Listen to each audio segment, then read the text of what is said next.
Meus queridos irmãos, vamos ler a palavra de Deus no livro do profeta Isaías, capítulo 46, versos 9 ao 11.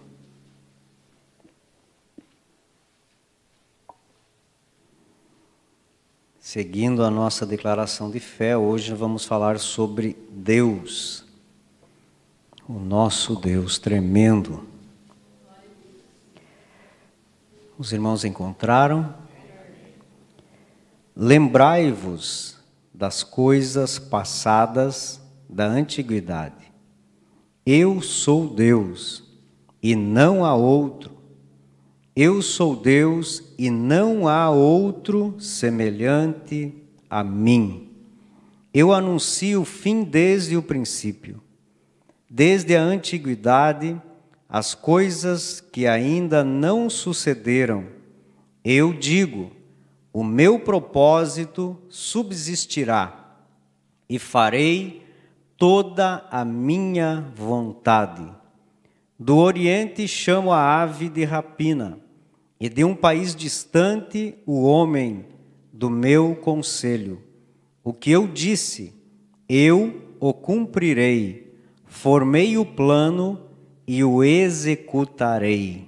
Amém? Pode tomar o vosso assento. Este é o Deus que nós servimos.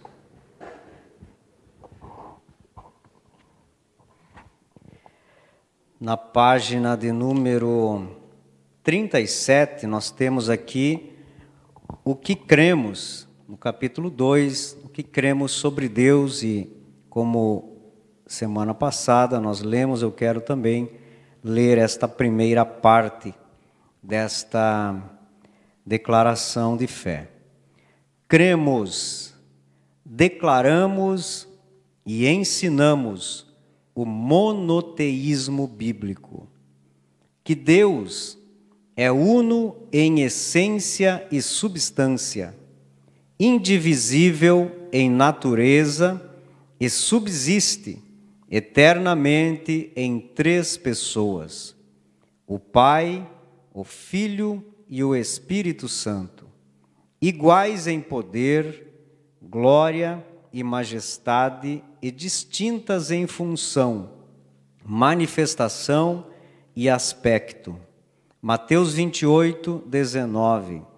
Portanto, ide, ensinai todas as nações, batizando-as em nome do Pai e do Filho e do Espírito Santo.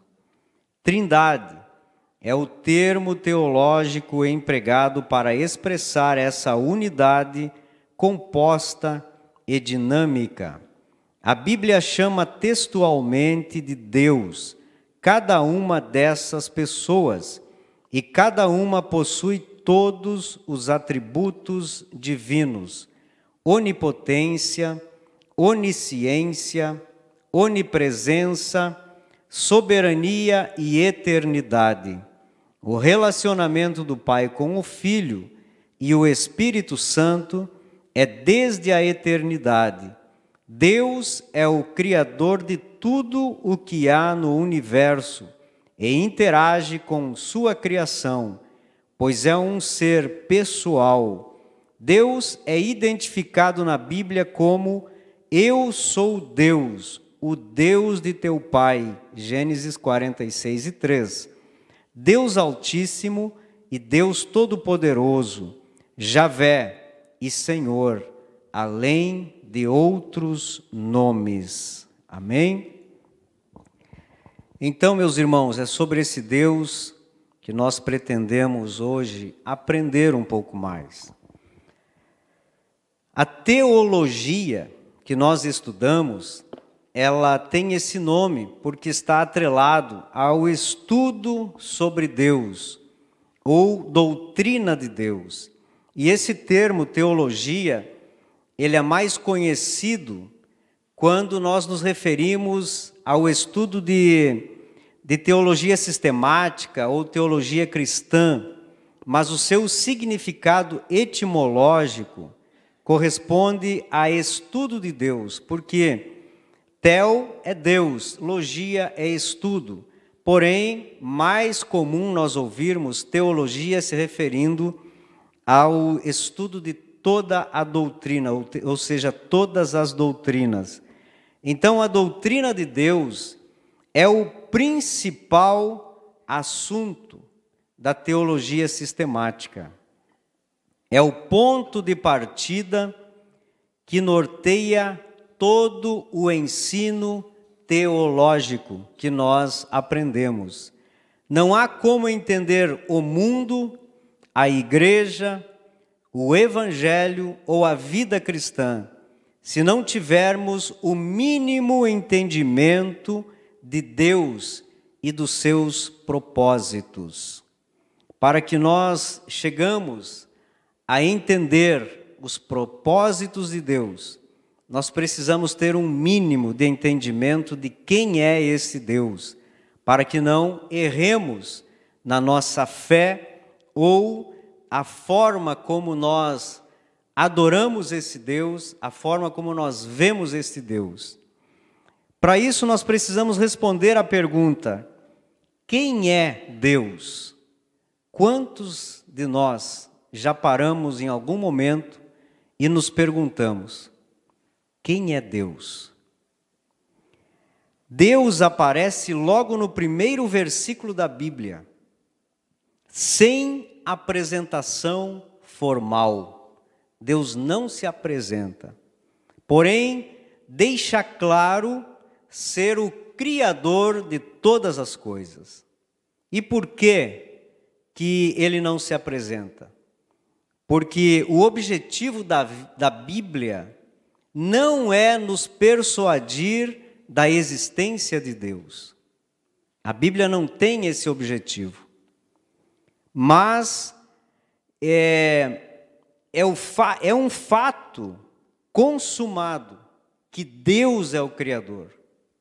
Queira o homem ou não, queiram as ideias modernas ou antigas, queiram os ateus, queiram os evolucionistas ou não, Deus é o Criador de todas as coisas. Este é o Deus que não se apresenta, mas através das suas ações e através da palavra de Deus, ele se deixa revelar ao homem. O objetivo, ou seja, a intuição e a razão humana, elas podem chegar à conclusão de que há um Deus, de que há alguém superior, um ser superior, que há uma energia ou uma força qualquer. A razão e a intuição podem chegar a esta conclusão. Inclusive, quando lemos Romanos, capítulos 1 e 2, isso atesta que a intuição pode levar o homem a Deus. Entretanto, somente a Bíblia é fonte confiável para nos revelar Deus. Não há outra forma. Nós podemos entender em Romanos capítulos 1 e 2 que aquele que não conhece a palavra de Deus, que não conhece a Bíblia, por intuição, ele pode chegar ao conhecimento de Deus ao interagir com a natureza, ao aceitar que existe um ser superior que coordena todas estas coisas. E pode até chegar à salvação, nós não podemos dizer que não. Mas a Bíblia é a fonte confiável para aqueles que têm acesso a ela, aqueles que podem lê-la e aceitar e crer naquilo que está escrito, porque a Bíblia, como falamos na terça passada, é a palavra de Deus. Tanto a intuição quanto a razão são tentativas humanas de se chegar ao conhecimento de Deus, sem contar com a fé na palavra de Deus. Então é muito melhor, um exemplo, eu dizer que conheço alguém por ter falado com alguém, por ter ouvido esse alguém, do que eu simplesmente ver ou me falarem de alguém e eu dizer que o conheço. Então é muito mais prático para nós. Deus deixou tudo para nós conhecer a Ele. E este conhecimento vem através da palavra de Deus. O ser humano busca o conhecimento de Deus por natureza, porque a alma, ela tem o desejo, ela tem um vazio, e esse vazio precisa ser preenchido. E Jesus é o único que preenche o vazio da alma do homem. Então a alma sabe quem a criou, e ela anseia por um encontro com o seu Criador.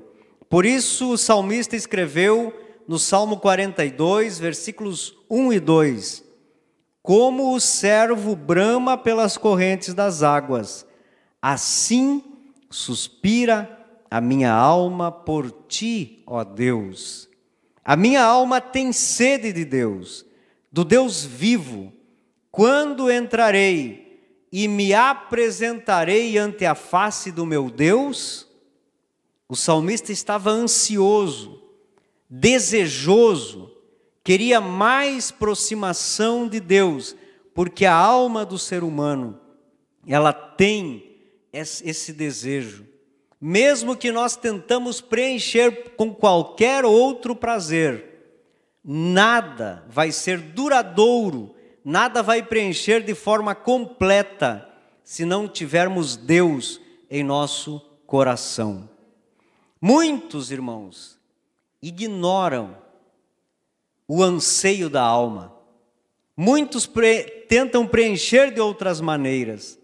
Outros decidem simplesmente não aceitar a proposta ou o plano de salvação para a sua vida e mantém-se longe de Deus. Deus não força ninguém. Deus não vai trazer ninguém por cabresto para aceitar quem Ele é. Ele se deixa revelar e, se o homem quiser, nós temos todo o direito de aceitá-lo, mas temos também o direito de ignorar esse Deus tão maravilhoso.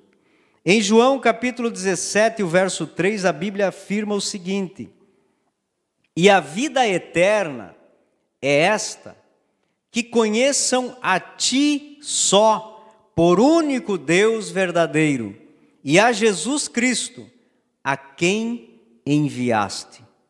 Então nós podemos ver que a vida e a morte, elas estão atreladas ao conhecimento de Deus. Se nós não conhecermos Deus, se nós não soubermos os propósitos dele para a nossa vida, será que nós vamos querer ir morar com ele? Morar com quem nós não conhecemos? Mas, quando nós conhecemos Deus, nós temos a vida eterna, porque aquele que conhece o Deus que nós servimos, soberano, todo-poderoso, e que preenche o vazio da alma, nós nunca vamos querer abandonar esse Deus, porque Ele é o Deus de toda a terra, dos céus e terra. Por isso, irmãos, a importância de sabermos quem é esse Deus, porque o conhecimento dele, por único Deus verdadeiro, só esse que existe de verdadeiro, é Ele que nos leva à vida eterna. Por quê? Porque o Senhor Jesus é o único que possui conhecimento total de Deus. E através desse conhecimento se revelou à humanidade, a fim de torná-lo conhecido entre os homens. Nós podemos ler a Bíblia, lermos livros, termos as nossas experiências com Deus espiritualmente, mas não chegaremos ao conhecimento pleno de Deus. Somente Jesus Cristo, porque Ele é Deus. E o objetivo de Jesus vir à Terra foi revelar Deus aos homens. Por isso que ele, tudo ele direcionava a Deus Pai, que Ele é bom, que Ele é amor, que Ele é maior, porque Ele queria, Ele quer, e Ele veio com esse objetivo, de nos levar ao encontro de Deus. Então a Bíblia nos ensina já no primeiro grande mandamento, de que devemos amar a Deus acima de todas as coisas. Mais uma vez a necessidade de entender Deus e conhecer Deus. Porque às vezes a nossa fé, ela é tão rasa, que nós simplesmente aceitamos um convite para vir à igreja, nos sentimos bem aqui dentro, nós louvamos, nós adoramos a Deus, nós começamos a olhar para os lados e ver que existe alguém que levanta as mãos, que diz aleluia, e nós começamos a fazer o mesmo, e isso vai trazendo um gozo para a nossa vida. Mas às vezes nós esquecemos de que precisamos conhecer realmente a quem estamos prestando culto, a quem estamos adorando. Se nós estamos sacrificando a nossa vida, quem é o merecedor deste sacrifício? E este é o Deus que nós estamos conhecendo dia após dia.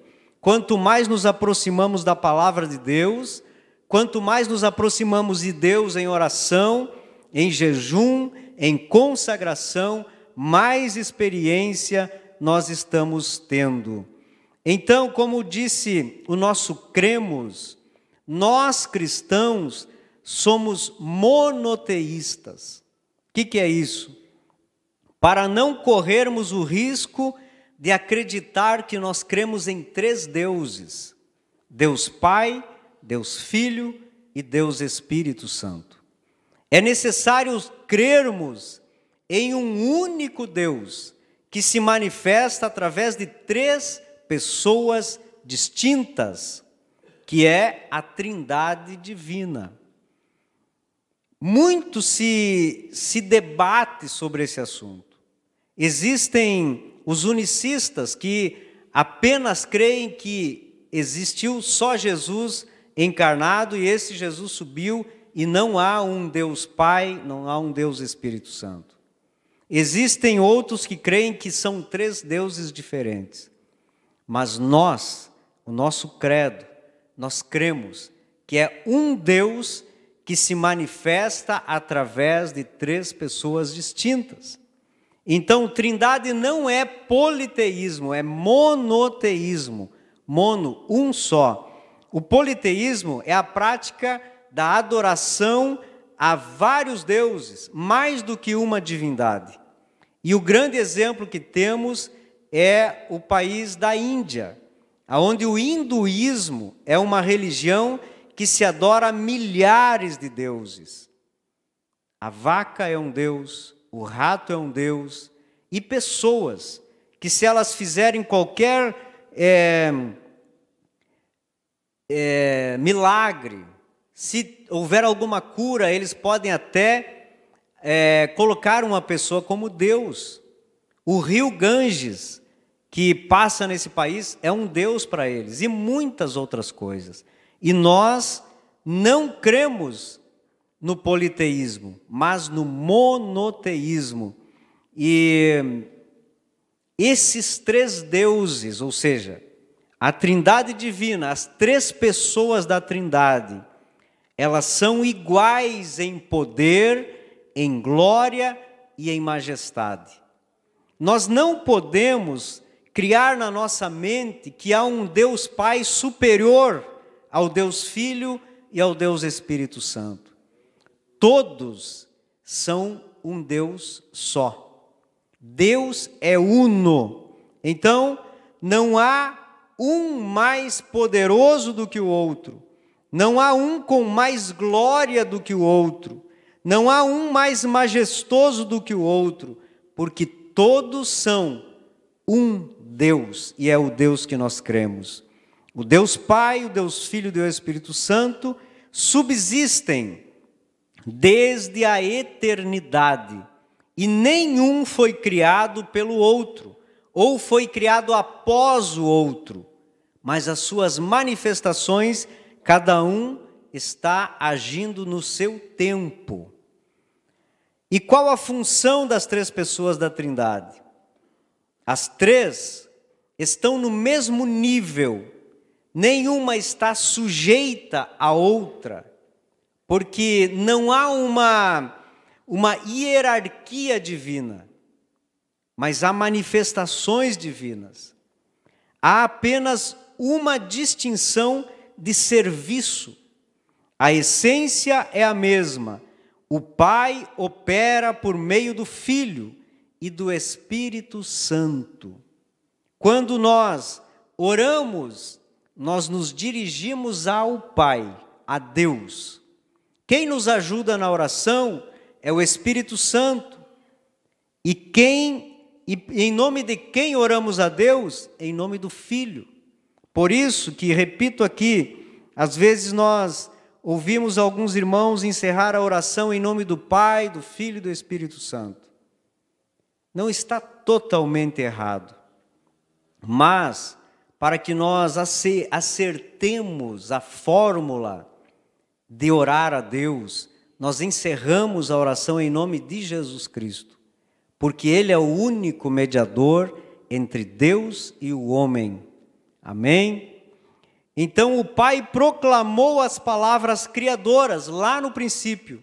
Deus falou, o Filho executou, porque o Filho é o Verbo divino. Lá em João 1:1 nós lemos que o Verbo estava com Deus, o Verbo era Deus. E verbo quer dizer a palavra que tem ação, palavra poderosa. Então quando Deus dizia haja, Cristo executava, ou seja, Jesus executava. O Pai planejou a redenção e o Filho, ao ser enviado ao mundo, realizou o plano. Quando o Filho retornou ao céu, o Espírito Santo foi enviado pelo Pai e pelo Filho para ser o Consolador e o ensinador para a igreja. Agora, nós estamos vivendo na dispensação em que o Espírito Santo de Deus está em ação em nosso meio. Ele sempre esteve na terra. Quando na criação a Bíblia diz que o Espírito pairava sobre as águas, mas não era o momento da sua ação. Ele foi enviado para agora, nesse tempo, na dispensação da graça, ser o nosso Consolador e o nosso ensinador. E é por isso que nós dizemos que o Espírito Santo mora em nós, porque somos o templo de Deus, o templo do Espírito Santo.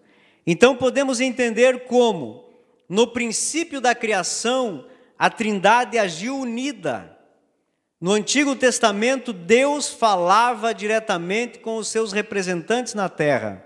E algumas vezes usou a teofania, que é o anjo do Senhor apareceu a Abraão e apareceu a outros. No Novo Testamento, Jesus veio em carne e ao retornar ao céu, enviou o seu Espírito, cada um a seu tempo. Mas repito, o Deus é o mesmo. Deus tem o conhecimento absoluto sobre tudo, sobre todos os lugares e todas as épocas. Nada foge do conhecimento de Deus, nem o que foi, nem o que será, nem o eterno passado, nem o eterno futuro, porque Ele conhece antes que aconteça. Isaías 46:10, que nós lemos, diz assim, que anuncio o fim desde o princípio, e desde a antiguidade as coisas que ainda não sucederam. Lá na antiguidade, aquilo que não aconteceu, Ele já está anunciando. É por isso que quando lemos os profetas, por exemplo, eles estão falando daquilo que não aconteceu ainda. Eles falam do milênio, eles falam da grande tribulação, eles falam da volta de Jesus, da restauração de Israel. tantas coisas porque Deus revelou aos profetas para falar lá no passado o que ainda não aconteceu. A grandeza desse Deus que nós servimos, ela ultrapassa os limites do raciocínio humano. Nós podemos imaginar Deus quando nós falamos ou lemos alguma coisa sobre os céus, sobre o trono de Deus, o rio da vida, a árvore da vida. Com certeza algumas imaginações o nosso cérebro cria, mas está muito além disso o Deus que nós servimos. Ele é grandioso.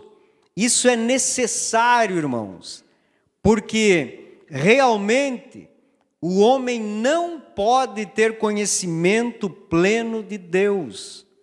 Se ele pudesse ser plenamente esquadrinhado pelo homem, pela razão humana, ele deixaria de ser Deus, porque nenhuma divindade é conhecida na sua plenitude.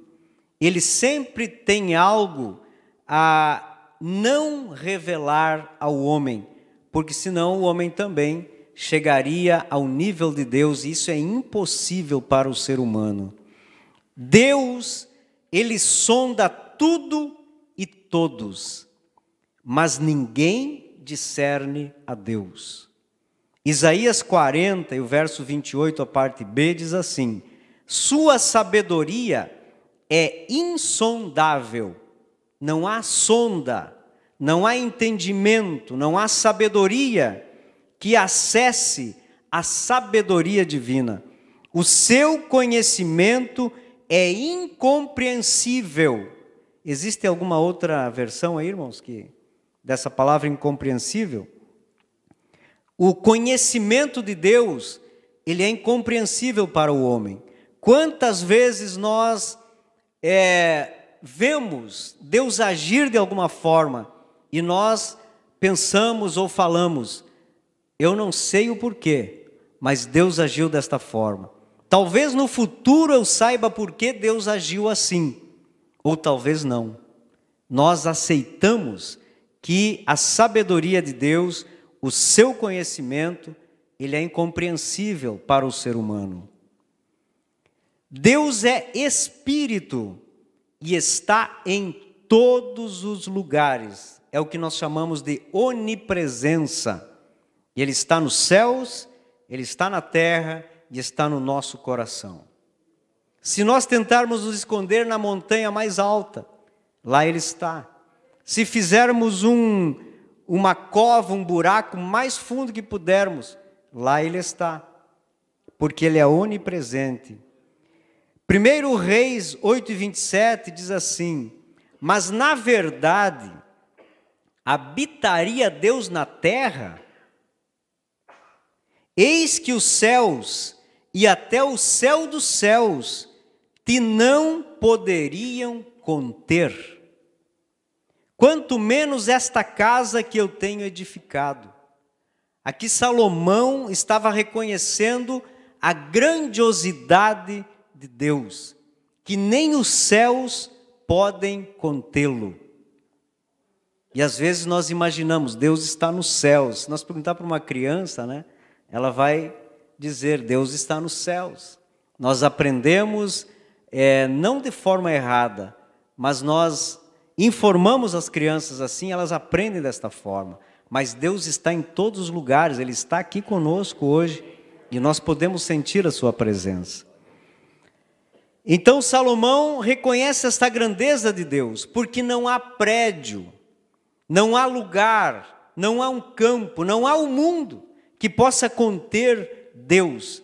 Não há um espaço tão grande que possa conter este Deus. E os cientistas medem o tamanho das galáxias. Eu estava imaginando, eu não sei como eles fazem, mas de repente surgem as informações que surgiu mais uma galáxia, que tem mais, agora tem milhares de galáxias. Como eles medem?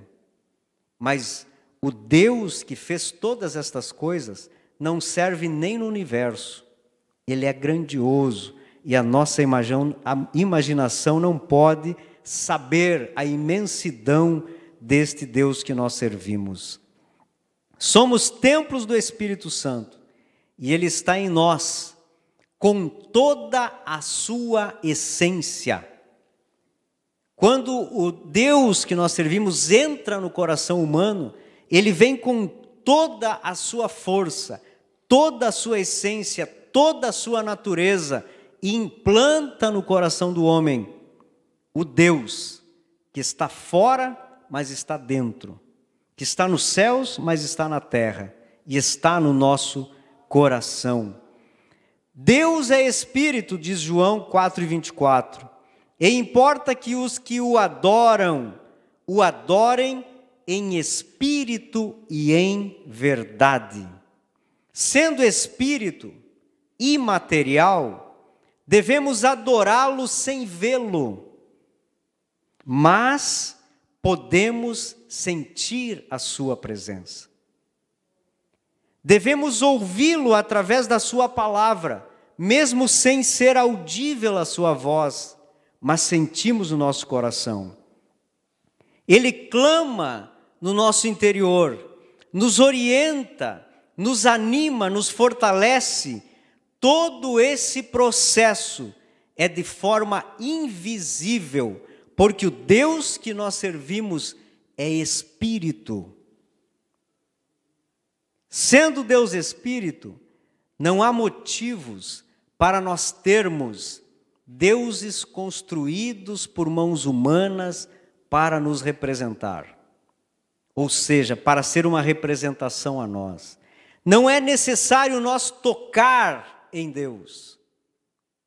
Não é necessário nós o ver com olhos físicos. Não é necessário nós ter motivos para carregar qualquer imagem, seja no pescoço, seja no carro, seja em casa, porque Deus é Espírito. E estas coisas, elas se tornam ridículas, simplesmente por nós entender que a grandeza e a soberania do Deus Altíssimo está tão acima das coisas materiais, que se a humanidade realmente conhecesse e sentisse o Deus que nós sentimos, ninguém adoraria uma imagem de escultura. Quando a Bíblia cita a face de Deus, as mãos de Deus, o dedo de Deus que escreveu nas tábuas da lei, ela simplesmente está usando uma figura de linguagem, que é o que a Bíblia chama de antropomorfismo, ou seja, a teologia chama de antropomorfismo, quando se exemplifica algo divino usando como referência o corpo humano, porque Deus, sendo Espírito, Ele não tem esta forma física que nós temos. Enquanto a Bíblia diz que nós somos imagem e semelhança de Deus, não está falando de semelhanças físicas, mas da natureza. Apesar de a nossa natureza ser imperfeita e a natureza divina ser perfeita, mas Deus continua sendo Espírito. Amém? O Deus que se revela na Bíblia, Ele é pessoal, transcendente e imanente. E o que quer dizer isso?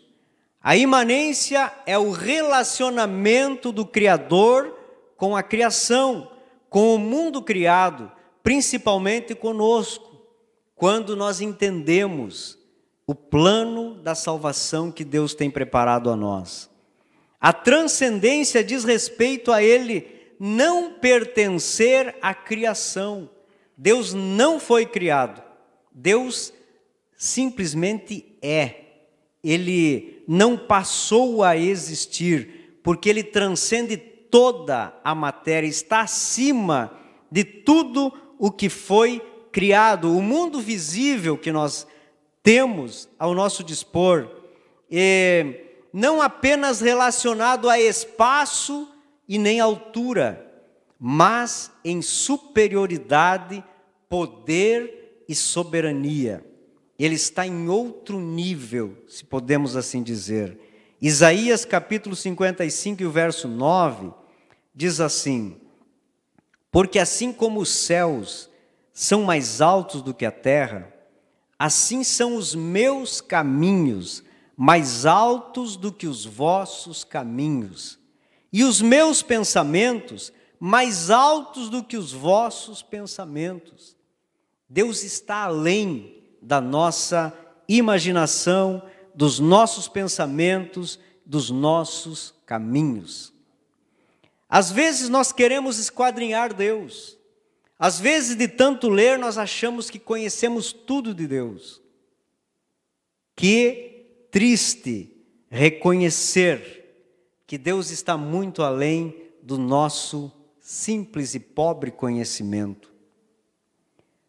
Porque às vezes choramos na sua presença, porque às vezes Deus fala conosco através de mensagens, de profecias, de sonhos. Isso é só a prova da nossa insignificância, da nossa dependência, e a prova de que Ele está muito além do que nós entendemos ser esse Deus. Alguém já parou para pensar por que a alegria de Deus nos faz chorar e não sorrir? Alguém parou para dizer a Deus: eu quero esta alegria, mas eu não quero chorar. Se nós soubermos explicar isso, já basta para nós entender um pouquinho de quem é esse Deus que faz essa coisa ao contrário, e nós queremos é chorar na presença dEle, mas não queremos chorar sem Ele. Deus é insondável. As características da sua perfeição são completas e são eternas. Os atributos de Deus descrevem quem Ele é e o que faz e o que Ele possui. E nós sabemos que existem os atributos incomunicáveis de Deus, que são só de Deus. Ninguém de nós tem. E existem os atributos comunicáveis de Deus que nós encontramos alguma ressonância em nós, que é a intensidade, ou seja, a justiça, a bondade, o amor, a santidade, a verdade, a fidelidade e a sabedoria. Nós encontramos estas coisas no ser humano, mas em níveis infinitamente inferior, porque a essência, a plenitude desses atributos, nós só encontramos em Deus. Mas Ele, para se relacionar com o homem, Ele nos deu um experimento daquilo que Ele é. Os atributos incomunicáveis de Deus que nós não temos acesso é a infinitude. Ele é infinito. Nós somos finitos. A onipresença, Ele está em todos os lugares. A eternidade, a transcendência, a perfeição, espiritualidade, imutabilidade, presciência e onipotência, porque esse Deus pode todas as coisas. Amém?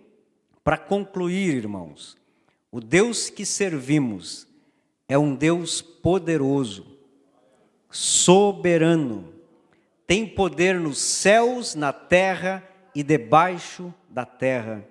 Ele cumpre com a sua palavra e se deixou revelar ao homem, assim como o seu plano de salvação a toda a humanidade. Ele é de eternidade a eternidade. Nós não conseguimos medir isso. Conhece o fim antes mesmo do princípio e nada foge do seu controle. E no final, tudo o que está prometido, Ele fará cumprir, porque Ele é um Deus de promessas. Esse Deus poderoso tem o melhor desta terra para aqueles que o amam, que o servem. E no final, a vida eterna, que nunca terá fim.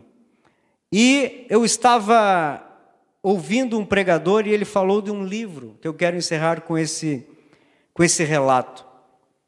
Esse livro demonstra que há dois tipos de conhecedores de Deus. Me perdoem a figura de linguagem. Existem pessoas que conhecem Deus assim como o cão conhece o seu dono. E existem pessoas que conhecem Deus como o gato conhece o seu dono. E eu fiquei curioso e fui buscar mais alguma coisa. Cão, ele olha para o homem e vê alguém, um ser humano, provedor, cuidador, que lhe dá segurança, amor e carinho. O gato olha para o mesmo homem e vê alguém que lhe dá as mesmas coisas que ele precisa. Lhe dá uma casa, lhe dá comida, amor e carinho. A mesma coisa que o cão também recebe.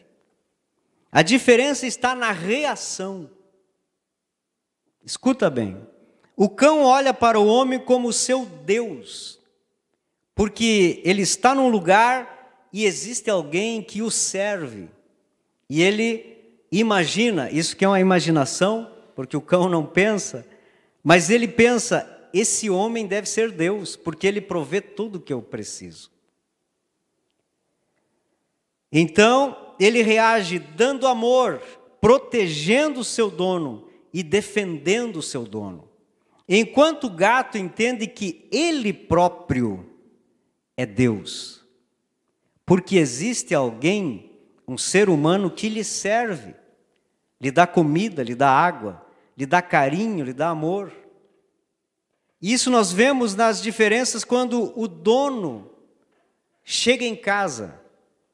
O cão vai lá receber o seu dono, lhe demonstrar carinho. Ele protege o seu dono em qualquer circunstância.